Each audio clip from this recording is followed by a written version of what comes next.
What's up, everybody? Today we're going to talk about why the military beats college.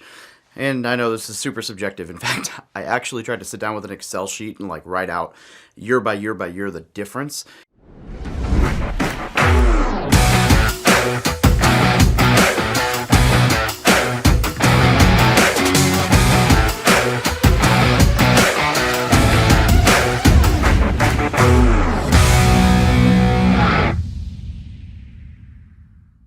And the reality is, there's just no way to do it because somebody joining the military could make a ton of really good decisions or a ton of really bad decisions. And the difference between joining the military and investing in the thrift savings plan, using the VA loan to house hack, getting out, then using the GI Bill, and so on and so forth, or joining the military, buying a Mustang with a super high interest rate, getting married, divorced, having child support, that's one massive difference. And then the difference between going to college, working your way through school, leaving with no student loan debt, and having a degree like a engineer, architect, doctor, where you have a really successful career, or going to school and changing your major 4 times, never graduating, and having massive student loan debts.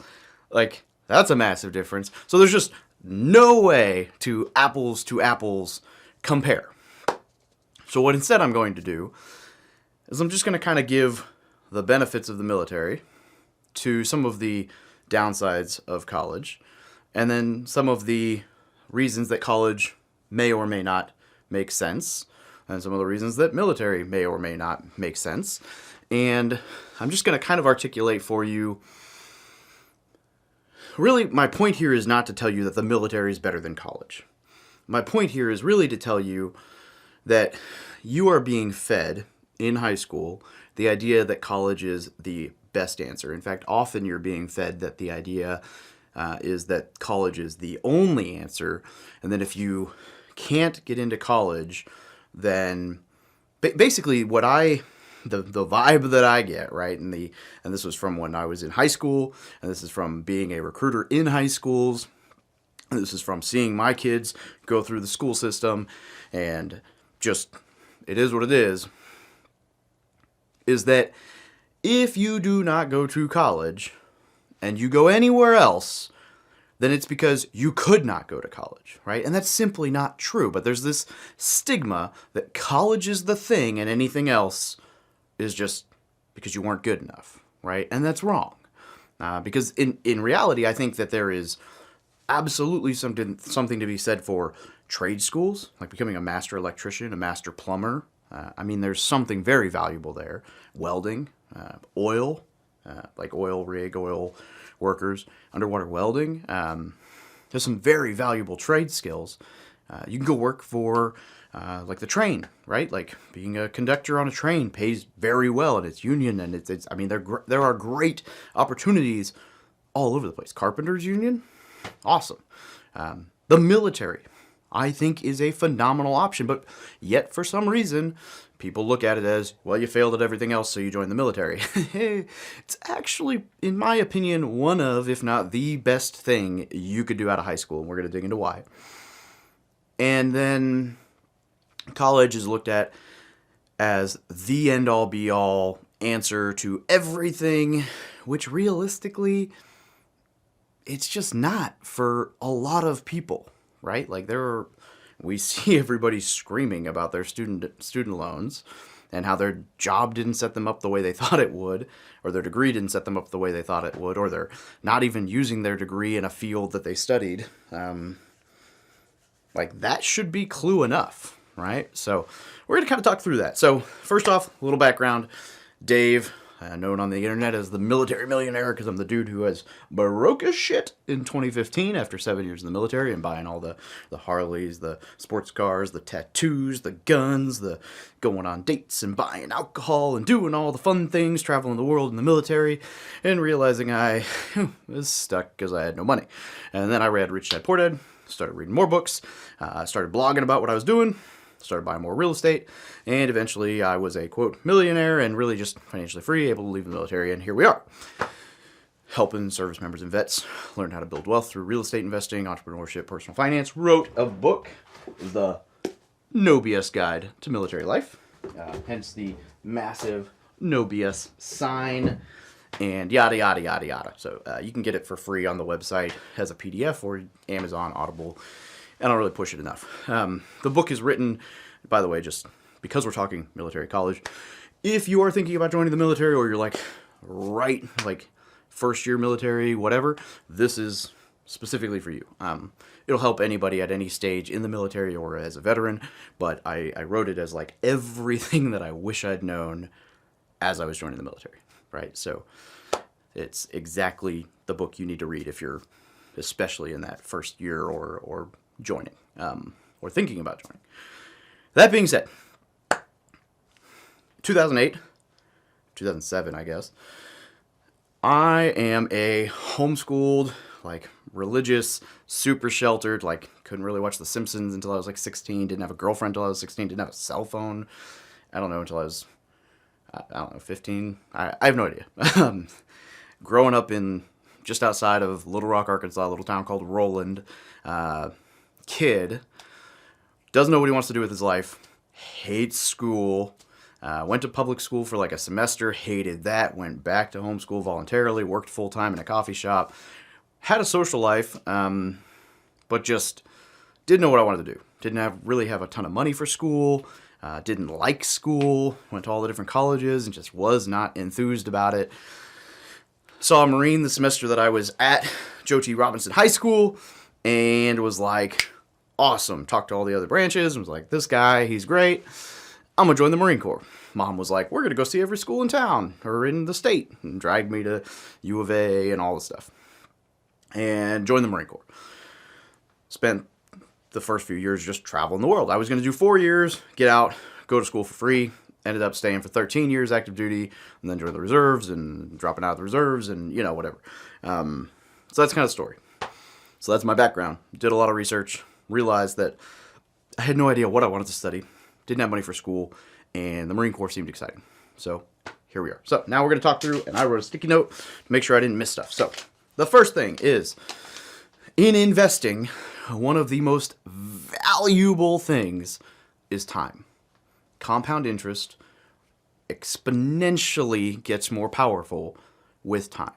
The reason that Warren Buffett is the most successful and wealthiest and best investor of all time is because he's been doing it longer than everyone else. Now, don't get me wrong. He is a great investor. However, if he'd only been doing it for 40 years, he wouldn't be worth nearly as much as he is now. Because he's been doing it for so damn long, his money has continued to compound. If you look at his net worth chart, it goes like this. And it's just like that with investing, right? So the rule of 72 is just an easy way to do math. So if you divide interest rate by 70 or whatever by 72, that's how quickly your money doubles. So, for example, if you have a 7% interest rate, then your money should double every 10 years, right? So we're just going to use that math because 7% is historically kind of around the average return of the S&P 500. So let's say you earn 7% return on your money, and we'll just say for easy round numbers, you start investing at age 20, and you invest $10,000. We're going to make this really easy. You invest $10,000 on your 20th birthday, and you never touch it again. You don't add to it. That is the only money you ever put in it. That $10,000 becomes $20,000 on your 30th birthday. Then it becomes $40,000 on, I'm going to use my hands here so because I'm talking through it as I'm doing it, which makes it, so it's $10,000 on your 20th, then it's $20,000, then it's $40,000, then it's $80,000, then it's $160,000, and then it's $320,000, and then it's $640,000, and then it's $1.2 million by the time you're what? So 20, 30, 40, 50, 60, 70, 80, 90 years old, and you got $1.6 million. Boom, Warren Buffett, right? That's how old he is. $1.2 million or whatever at 90 years old. But it was only worth half of that at 80 years old. All right, that's a pretty freaking huge swing, right? That's the way it works. So now if you extrapolate that out, if you invested 10,000 at 20, and 10,000 at 30, and 10,000 at 40, like it anyway. So that being said, with joining the military, you can start investing in your thrift savings plan at 18 years old, and you can continue investing. So you can invest at 18, you can invest at 19, you can invest at 20, you can invest at 30, and you can continue to invest. And it's tax advantaged accounts, and it can continue to compound. So you're getting a jump because all your friends who went to college are not investing in their 401k, their index funds, and their IRAs, and all their whatever, because they're going to college and they're putting all their money into student loans and they're trying to survive and eat ramen noodles. So from age 18 to 22, you've got 4 years at an earlier age that you are able to invest that most of your college friends are not. That's a big advantage. That's 4 years. That's essentially your money doubling 4 years earlier than all of your friends, right? That's, if you, anyway, you can do all the math if you want. It's a big deal over the long term, right? Because essentially what you're saying is that your money would basically be worth, if you go all the way out over just that same example, like $300,000 more at 85 years old than theirs would. No big deal. All right. Okay, so next off, we got tuition assistance. In the military, while you're active duty, tuition assistance allows you to take college classes while you're in. I personally earned an associate's degree for free while serving on active duty. Took some online classes. I took some in-person classes. I took Japanese 101 and 102. I actually dropped 102 because I went on a deployment to Afghanistan in the middle of it. I also took some psychology classes and some other classes in person while in Japan. And then while in California and Hawaii, I took online classes that I just did at night. I did not really like the online classes, but whatever. Got my associate's degree in business stuff with like a real estate focus, and it was all free. And then doesn't touch your GI Bill, whatever. So did not pay a penny for my associate's degree. You also get a lot of college credits for your military training, which is awesome. So you get job experience. You're getting like, and you get actual like certifications. Like I have 3 journeyman certificates. I have one in like counseling and like career counseling. I have one in transportation, like that would transfer to like a CDL. I always forget what the other one is. It's not something I'm ever going to use, but you can just log your hours for, I think it's communications, but you can just log your hours for those things, and then you can earn journeyman certificates. So if you're like an electrician in the military, you can be a journeyman electrician by the time you're done with your 4 years while you're getting paid to do it, and you got paid to go to the school. Like, pretty sweet gig. Anyway, so you get the job experience, and if you don't like the job, you can lat move into another job, or you learned that while you were getting paid to do it, and then you didn't have to like pay to get a degree to learn that you didn't like that job. So then you can get out, and maybe you figured out what you do want to do, and you get a degree in something else. So, and you get the life experience. So you're living on your own, you're living in the barracks, you're living in a house, depending on if you get married, you get to be independent, you get to like, there's a lot of benefits that come from that side of just being out, right? Like the dorm life, college life, from what I gather, is a little bit less independent, a little bit more party and just kind of chaos. Not as responsible, not as much of the like intangible like leadership traits and confidence and growth in that realm, so much as just kind of study, fun, party, whatever. So you're gaining those skills intangibly that will help you in the long term. All right, the GI Bill plus BAH when you exit. So let's say you just do the 4 years. You can then go to school, and you will have your tuition covered at that school, and then a housing allowance, basic allowance for housing that's tax exempt for your area. So they will pay, based on your zip code for where you're going to school, a reasonable amount for housing that will cover your housing allowance so that you can afford to live in that area, plus your tuition. So you don't have to work your way through school. You can actually focus on your studies. Or you can get like a part-time job, and then you still have money to actually live and like enjoy life. And the really cool thing with this is it works. Like last year I had a couple beers with some of the kids I enlisted locally. And so, you know, like we went and got a couple drinks and hung out and celebrated the Marine Corps birthday on the November 10th or whatever. And like one of them, he went and used his GI Bill to get a bachelor's degree. and he went to Denver, went to the University of Colorado, or a university in Colorado. I don't really remember specifically if it was UC Denver. But he went and studied in Colorado, in the Denver area, which is not a cheap market compared to Springfield, Missouri, where he's from.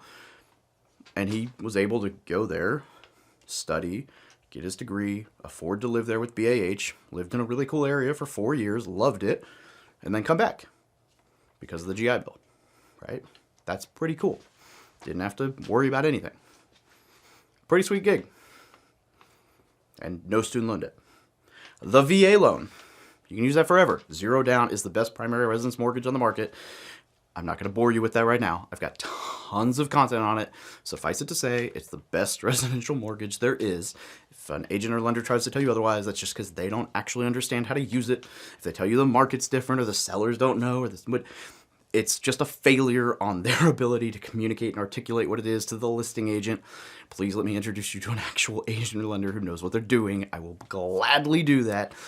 I promise you, it is the best tool out there for buying a house that you're going to live in. 1 unit, 2 unit, 3 unit, 4 unit, house hack. It's amazing. Just do it. Here's one that I wouldn't necessarily consider this a benefit. Hopefully you don't actually need this, but if you do your time and you get out, if you're injured or whatever, disability pay, right? So like if you get hurt while you're in the service, they will take care of you with a disability pay, like a VA claim. And that's non-tax or, tax exempt. And so that's a little bit of extra income.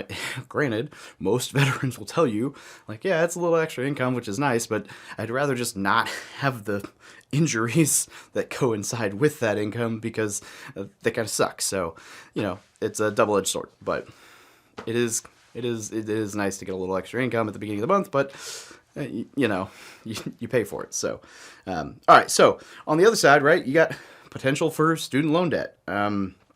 Nobody likes that. You're not getting the job experience. You might get some internships, but you're not getting the intangibles and the real world, leadership and actual on the job training in most cases for those jobs. For you might get 4 years of school and then 1 or 2 summer internships. That's a little different than 4 years of doing the job and potentially getting an associate's or even a bachelor's degree. I didn't even mention that. I've got buddies who got a 4-year bachelor's degree via tuition assistance while in. I have a buddy, you can keep using the tuition assistance. I have a buddy who's got a master's degree through tuition assistance while in, not in 4 years. He's stayed in, but it's doable. Changing majors. So that was really my last point. A lot of people, they go to college because it's, what they thought you're supposed to do, and they just didn't really know what they wanted to study. So you go to school, and I read a statistic once, and I'm going to get it wrong, so don't quote me on this, but it was like 40, 50, 60, I think it was 60, but that seems really high, so let's just go with 50% of people who go to college change their major once. And of that number who changed it, 60% of people changed it again. So anyway, that's probably really high, but let's just say that a lot of people change their major at least once, if not more than once, while at school, because the reality is at 18, you just don't really know what you want to do for the rest of your life. I didn't. If you'd asked me at 18 if I was going to be doing YouTube videos and talking about buying real estate, I definitely, that's not what I would have guessed, right? Be a firefighter or drive race cars. I don't know. This is not what I would have guessed that I'd be doing with the rest of my life. And I don't know if this is what I'm going to do with the rest of my life. Who knows? Maybe I will still find myself in a race car someday. So life changes. And so I think that, the military is just a really good spot to look at because it allows you to, it gives you the opportunity to figure out what you want to do when you grow up, but get the life experience, the intangibles, the leadership, the background, you can go to school for free, the benefits, the VA loan, the healthcare and all the stuff, while figuring that out and really kind of coming into your own for who you are, figuring that piece out. And it's just, it's when you come out of high school, there's really not a whole lot of better jobs that are going to have full benefits, 30 days paid vacation, full benefits, actual full benefits, health, dental, you know, life insurance, like everything, right out the gate with like a sense of purpose and feeling like you actually accomplished something. So anyway, this isn't a pitch to say like you need to join the military, but I think that it's often looked at as though if you joined the military, it's because you failed at everything else, and then that you have to or you should go to college. And I just kind of want to try to flip the script on that stigma and say, in a lot of cases, the military is actually a really good, if not better, choice for a lot of people. So I'd encourage you to look a little bit deeper into it. And, if you got some questions, I'm happy to chat. Have a great day.